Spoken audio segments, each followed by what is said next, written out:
The scramble for Africa was a critical moment for the continent as it disrupted African sovereignty. When we think about this time in history, we tend to stereotypically envision Europeans coming into Africa, waving their guns and taking control. Exaggerated as that may be, there were other less expensive ways that accomplished their goals. Unfortunately, we rarely hear of it in popular discourse.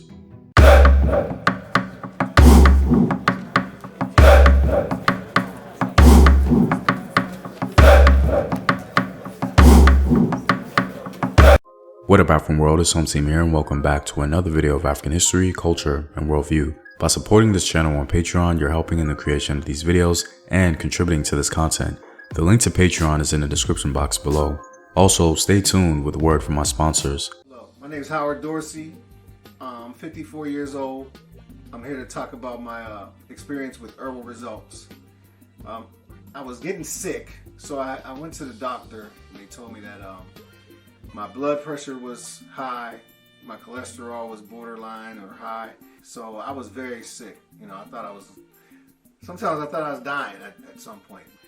And I ordered a bottle of olive leaf extract. This is how the bottle comes in. And within the first probably week and a half, 2 weeks, I checked my blood pressure and it was back down to normal. It was like 120/80. My cholesterol went down to 125. You know, I definitely believe that olive leaf extract from Herbal Results saved my life. And that's real. I mean, I recommend it to everyone in my family, my friends, and we've seen a lot of results in that manner as well. Purchase now at herbalresults.net. To begin, this video will be opinion-based. The purpose is to highlight the complexity of the scramble for Africa. Although the content is derived from historical facts, it's interpreted through my framework of understanding. That being said, it is certainly possible to settle on different conclusions or advance alternative observations based on the same facts. Also, it's important to specify what I mean when I say some African kings participated in the scramble for Africa. What I don't mean is African people or elites leaving their kingdoms to join the Europeans. It's more about African rulers seeing the threat posed by other Africans and Europeans and willingly exchanging sovereignty for protection. Hopefully the complexity of this phenomenon will reveal itself later. Feel free to add or take away in the comments section below as we critically assess this time in African history. Let's begin. We put much emphasis on the role of the gun during the scramble for Africa, and on the surface level, that may be warranted. However, a critical analysis of this particular time in history reveals a more stratified answer concerning the success of Europeans. After reading countless historical accounts regarding the scramble for Africa and studying the specific circumstances of various African kingdoms, polities, and empires, for the time being, I've come to two conclusions. The gun was not the principal source of Europe's success in Africa.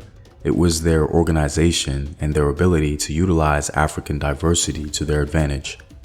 So what do I mean?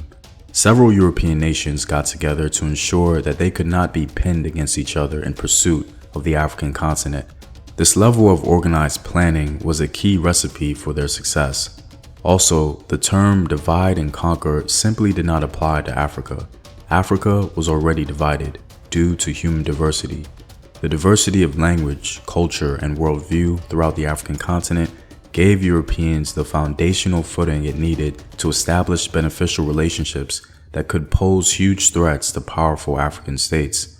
There is no doubt that a substantial portion of European armies in Africa were either supported by rivaling African groups or composed of Africans themselves.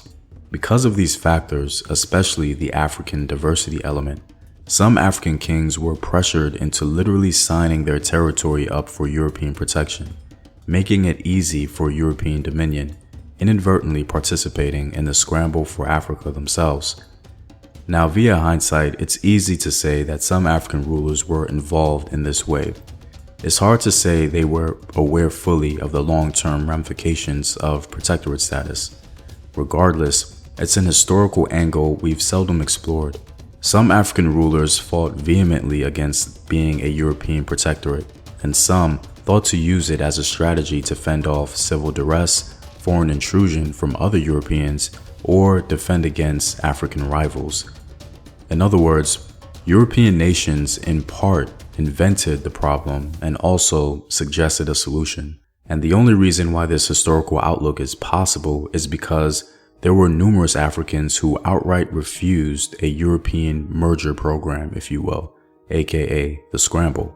From a European perspective, it's a lot cheaper to get a stronghold over an African kingdom by providing tangible services against its enemies, foreign and domestic, instead of outright invasion.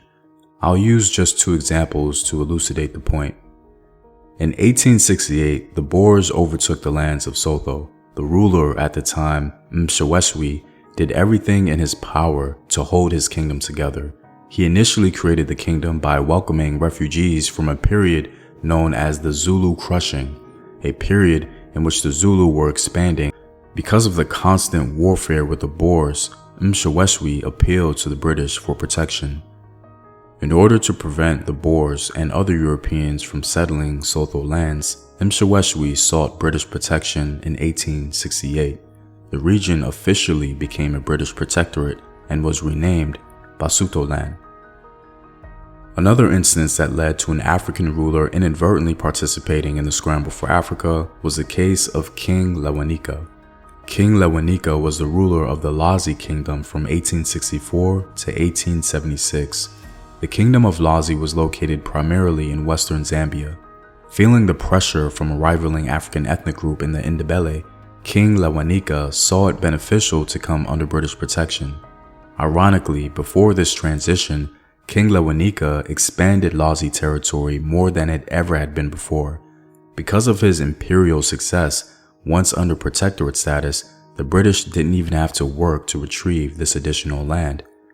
Lewanika is best known as the Central African king who chose to accommodate the forces of the Scramble, and by negotiations and treaties successfully carried the core of his kingdom through the critical period of transition into the colonial era.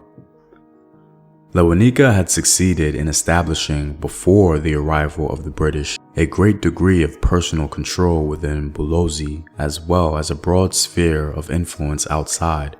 Ironically, it was this achievement that allowed the British, through the concessions they obtained from Lewanika, to win both peacefully and cheaply almost the whole of northwestern Rhodesia. Understandably, some may view this as a betrayal to African people, as there were African rulers who refused protectorate status despite their circumstances. However, at the very least, we understand how certain societal parameters may have contributed to the willingness of some African rulers to utilize protectorate status and attempt to maintain any semblance of sovereignty and peace they could hold on to. Well, I'm all out, guys. If you like these videos and want to help in its continued production, consider supporting the home team on patreon.com. The link is in the description box below. Know thyself. Remember your ancestors. Peace.